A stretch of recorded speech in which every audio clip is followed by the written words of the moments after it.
Bring me your hungry and your poor. So we came. Huddled our families into commercial jet planes. Skipped our rocks across oceans.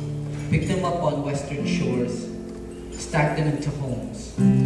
Built the ceilings as high as our credit scores. Became nurses. Became doctors and engineers. Real estate brokers and devout Catholics. And we never looked back. Liberty's beacon of hope shining so bright before us, we anchored ourselves at her feet, called ourselves citizen, and left nothing behind but the stretching shadow of our past, tugging at our heels with our empty stomachs, tin can in one hand, dignity in the other, begging us to make them stop choosing, but we've worked too hard, have traveled too far, ran from the sight of children, the typhoons coursing through their veins, the mudslides swiped on their cheeks, the rattling of aluminum rooftops pounding beside their heartbeat. The American dream doesn't allow us to think of such things. Of a silent nation with open mouths filled with anthems we used to sing, it's become so easy to forget. The Philippine soil beneath our nails being polished off by health benefits and credit card debt. Watch how quick we write checks to pay off our guilt. Watch how we perfect our broken English until every hint of our accent fades into dust. Create a language barrier so tall we no longer recognize any of our own as one of us. But who can ignore the hunger?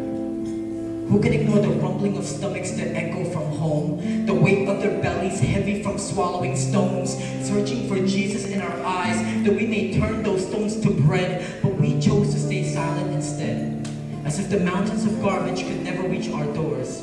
As if we made our beds and can't imagine anymore the backbreak feeling of families that still sleep with their spine to the floor, dreaming of a roof that isn't frail as their spirit, try pretending you don't hear it.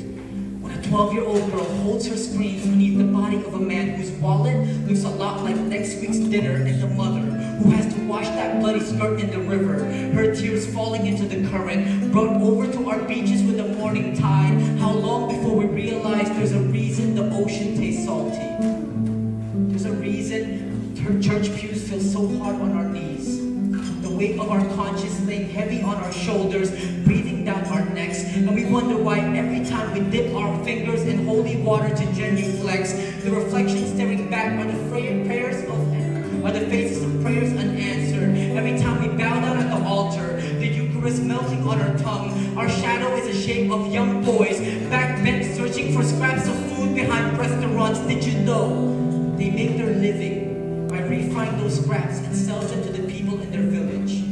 Did you know they sometimes daydream of hunger until the hunger pangs no longer hurt? Did you know God has never counted how many times we spent in church, how well we've kept our sacraments, or how often we've tithed? The communion will always taste dry if on our way inside we ignore their starving eyes, their tattered clothes, their outstretched palms reaching towards our chest as if we are the miracles that could save them. Reach down. If you want to find God, stop looking up and look around. Find Him in the nervous palms of beggars, their hearts so full of disgrace.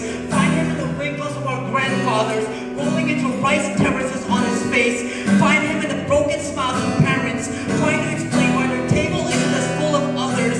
What games do you teach your children when they run out of daydreams to pass the hunger? We can sing the praises, memorize every prayer we were taught to utter, but what face do you show to God when those children teach you that the most powerful prayers are the ones we pray for others?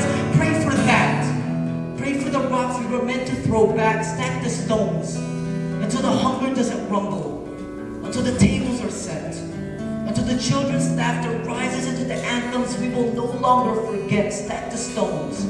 Show the world our people have backbones. Show them our spirit are built like roofs that can never be blown. Tell Lady Liberty, we no longer need to bring you our hungry, our tired, and our poor.